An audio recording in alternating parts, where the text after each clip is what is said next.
अब हम पद परिचय करेंगे विशेषण का। विशेषण कौन से शब्द होते हैं?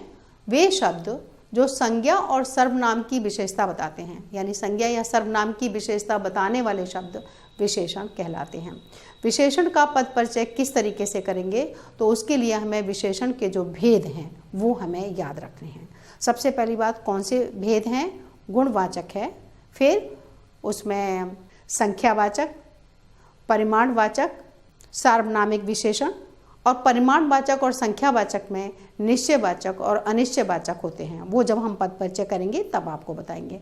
यहाँ पर ले रहे हैं सबसे पहले 2 वाक्य। उन वाक्यों में देखें कि हम विशेषण का पद परिचय कैसे करेंगे। तो एक शब्द है, बूढ़ा व्यक्ति धीरे धीरे चल रहा है।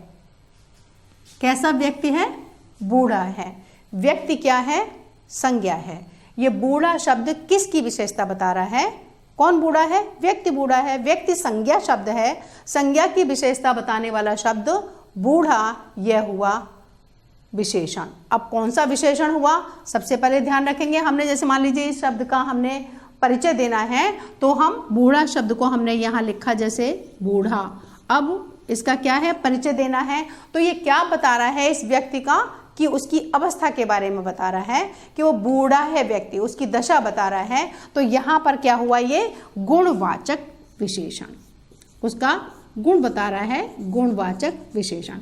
अब जिस तरीके से हम संज्ञा और सर्वनाम का पद परिचय करते रहे हैं, उसी तरीके से विशेषण का भी करना है। सिर्फ अंतर क्या है कि विशेषण का भेद बताना है। अब हमने वही बताना है कि ये पुल्लिंग है या स्त्रीलिंग है। तो कौन है बूढ़ा व्यक्ति? पुल्लिंग है, व्यक्ति पुल्लिंग है। तो यहाँ पर ये जो गुणवाचक जो शब्द है वो भी पुल्लिंग होगा, तो इसलिए ये पुल्लिंग हुआ। अब वचन कौन सा है? क्योंकि ये एक व्यक्ति की विशेषता बता रहा है, इसलिए ये यहाँ पर एक वचन हुआ। अब अंतर सिर्फ क्या रहेगा संज्ञा, सर्वनाम और विशेषण के परिचय में, कि यहाँ पर हमें यह बताना है कि यह शब्द किस संज्ञा की विशेषता बता रहा है, यानी इसका विशेष्य क्या है और विशेषण क्या है ये बताना है। तो यहाँ किसकी विशेषता बता रहा है? ये व्यक्ति की। तो ये हुआ विशेष्य और ये हुआ इसका विशेषण, यानी जिसकी विशेषता बताई जा रही है वो शब्द विशेष्य, उसकी हम विशेषता बता रहे हैं, और ये हुआ विशेषण। तो हम किसकी विशेषता बता रहे हैं? हम ये डायरेक्ट भी लिख सकते हैं कि यह व्यक्ति शब्द की विशेषता बता रहा है, या हमने विशेष्य और विशेषण करके लिखना है तो इस शब्द का विशेष्य व्यक्ति है, इस तरीके से लिख सकते हैं। तो मैं आपको लिखकर बताऊं,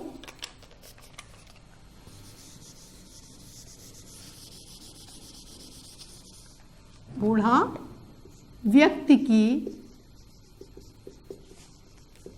विशेषता बता रहा है।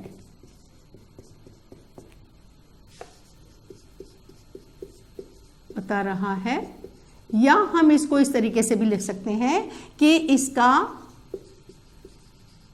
विशेष क्या है? व्यक्ति। सिर्फ हम इतनी बात भी लिख सकते हैं, जैसा आपको लिखना उचित लगे। चाहे आप एक बात यहाँ से यहाँ तक लिख सकते हैं, चाहे आप ऐसे लिख सकते हैं। कोई भी एक बात लिखेंगे कि इसका विशेष व्यक्ति है या ये व्यक्ति की विशेषता बता रहा है। और ज़्यादा अच्छा से लिखना है तो आप विशेष और विशेषण लिख सकते हो। विशेष डैश लगा के लिखो व्यक्ति, विशेषण बूढ़ा, ठीक है ना। इस तरीके से हम इसका पद परिचय कर सकते हैं। यहाँ पर भी हमें 4 बातें बतानी है। जिस तरीके से हम संज्ञा और सर्वनाम में बताते हैं उसी तरीके से हमने विशेषण में बताना है।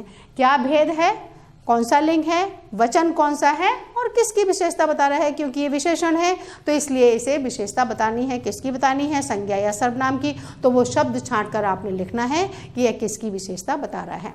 दूसरा वाक्य ले लें, महान वीर अशोक ने कलिंग की लड़ाई लड़ी। किसने लड़ी? अशोक ने। कैसा था वो? महान वीर था। यानी कि ये अशोक की विशेषता बता रहा है। अशोक क्या है? संज्ञा शब्द है, नाम है, नाम है तो संज्ञा होगा।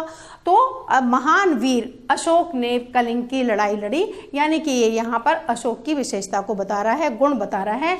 तो ये भी वही हुआ, जैसे देख लें हम, महान वीर जब हमने लिखा तो हम किस तरीके से परिचय देंगे? महान वीर ये लिखा। अब गुणवाचक विशेषण, क्योंकि ये गुण बता रहा है। फिर यहाँ पर वही बात, किसका गुण बता रहा है? वो कौन है? पुरुष है, पुल्लिंग हो गया। किसकी बताने वाले कितने लोग हैं? एक है, तो एक वचन हो गया। अब ये चीज यहाँ पर थोड़ी सी बदल जाएगी, क्योंकि यहाँ पर किसकी विशेषता बता रहा है या यहाँ पर विशेषण और विशेष्य क्या है वो हमें स्पष्ट करना होगा। तो अब क्या है जो हम यहाँ से चौथी बात जो हम यहाँ पर लिखेंगे वो क्या लिखेंगे कि ये किसका है? तो विशेषण क्या हुआ? विशेषण है क्या? महान वीर। ठीक है ना? ये जो शब्द हमने यूज, जो इसका हम परिचय दे रहे हैं वो है महान वीर। और विशेष्य क्या है?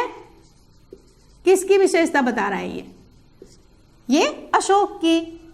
तो हम या तो हम ऐसे लिखेंगे या हम ऐसे ही लिख देंगे, डायरेक्ट लिख देंगे कि यह शब्द अशोक की विशेषता बता रहा है। तो इस तरीके से हमें 4 बातें लिखनी होंगी और आपका पद परिचय उसमें संपूर्ण हो जाएगा। तो ये तो था यहाँ पर गुणवाचक विशेषण। अब अन्य जो विशेषण के भेद हैं उनके बारे में हम पढ़ते हैं।